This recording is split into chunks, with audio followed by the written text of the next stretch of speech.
यद यद कर्म करोमि तत्तदखिलम संभव तवाराधन।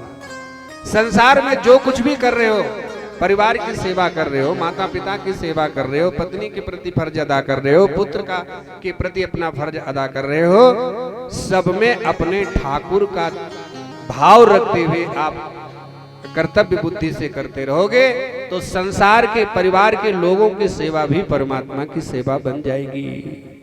कितना सरल उपाय है। भाव प्रधान है।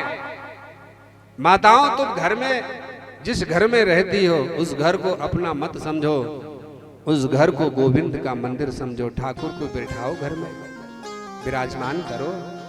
सबके रहते हैं ना है तो रखो घर में, ठाकुर को रखो और फिर वह घर भगवान को अर्पित कर दो। ये घर मेरा नहीं है, इनका है।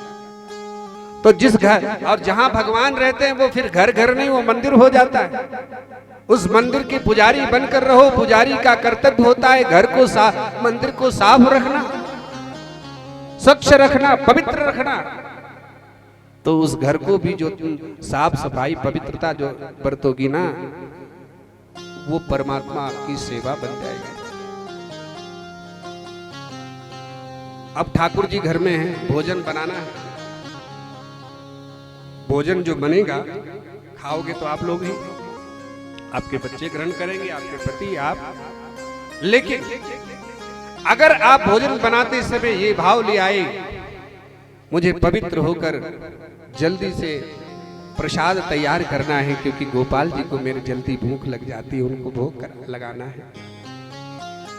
तो आप अगर भगवान की भोग के निमित्त भोजन जो बनाती हैं, वो आपका भोजन बनाना भी भगवान की सेवा हो जाएगी, भक्ति बन जाएगी। भगवान तो खाते नहीं है। आप भोग जब लगाते हो तो परमात्मा उसमें अमृत भरकर वापस कर देते हैं। खाना तृप्त होना आपको ही है, लेकिन सिर्फ ये भाव लाना है कि भोजन प्रसाद पवित्रता से बनाना है। मेरे गोपाल को भूख लगी होगी, मेरे ठाकुर भूखे होंगे, मुझे उनका भोग लगाना है। तो आपका भोजन बनाना भी भक्ति बन जाएगी, पूजा बन जाएगी, पूजा बन जाएगी। बर्तन साफ करते हो, ये ठाकुर के बर्तन है रसोई के, तो आपका बर्तन साफ करना भी पूजा है। स्नान कर रही हो या कर रहे हो, सबके लिए तो ये भाव रहे, मुझे जल्दी स्नान करके मंदिर जाना है, ठाकुर के सामने जाना है। तो आपका वह स्नान करना भी पूजा है। दुकान में जा रहे हो, फैक्ट्री में जा रहे हो, व्यापार में जा रहे हो, नौकरी पर जाओ, ऑफिस में जा रहे हो, ये भाव रखो। वो दुकान, वो फैक्ट्री, वो भी भगवान की है और हम उनके मुनीम हैं। मुनीम का काम है टाइम से जाना और हिसाब किताब बिल्कुल ठीक रखना, मालिक का कोई नुकसान न हो पाए।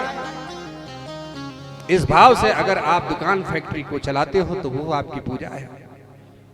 ऑफिस में बैठते हो, ईमानदारी से काम करो, घूसखोरी मत करो, क्योंकि भगवान ने मुझे इस कार्य के लिए नियुक्त किया है, जनसेवा के लिए। तो तुम्हारा वह काम भी भगवान की पूजा बन जाता है। अलग से कुछ लोग कहते हैं महाराज मुझे कहाँ समय है, ऑफिस में, ऑफिस से घर, घर से ऑफिस। हाँ, दुकान वाले कहते हैं महाराज मुझे कहाँ टाइम है, दुकान, दुकान से घर और ये वो, ये सब बहानेबाजी है। तो भाव को परिवर्तित कर दो। दुकान में भी अगर दुकान भगवान की, मैं उनका मुनीम और कर्तव्य बुद्धि से आप वहां अगर काम करते हैं तो आप पूजा ही कर रहे हैं। मन में प्रभु का चिंतन होता रहे, हाथ से काम होता रहे, तो आपकी वो पूजा ही है। इस प्रकार से अगर आप संसार में रहते हो तो संसार के किसी भी कोने में तुम रह रहे हो, वो तीर्थ ही है, वो भगवत धाम ही है, वो भगवान का निलय ही है। क्यों? क्योंकि संसार का ऐसा कोई कण नहीं जहां पर परमात्मा नहीं। सर्वम खलविदम ब्रह्मा अग जगमय सब रहित बुदा, ओ अग जगमय सब रहित बिरागी, अग जगमय सब रहित विरागी। ये कौन कह रहा है? ये भगवान शंकर कहते हैं। अग जगमय सब रहित विरागी, अग जगमय सब रहित विरागी। अग जगमय सब रहित विरागी, अग जगमय सब रहित विरागी। प्रेमुत प्रकट होई जिमियागी, प्रेम से प्रगट होई जिमियागी। प्रेमुत प्रकट होई जिमियागी, प्रेम से प्रगट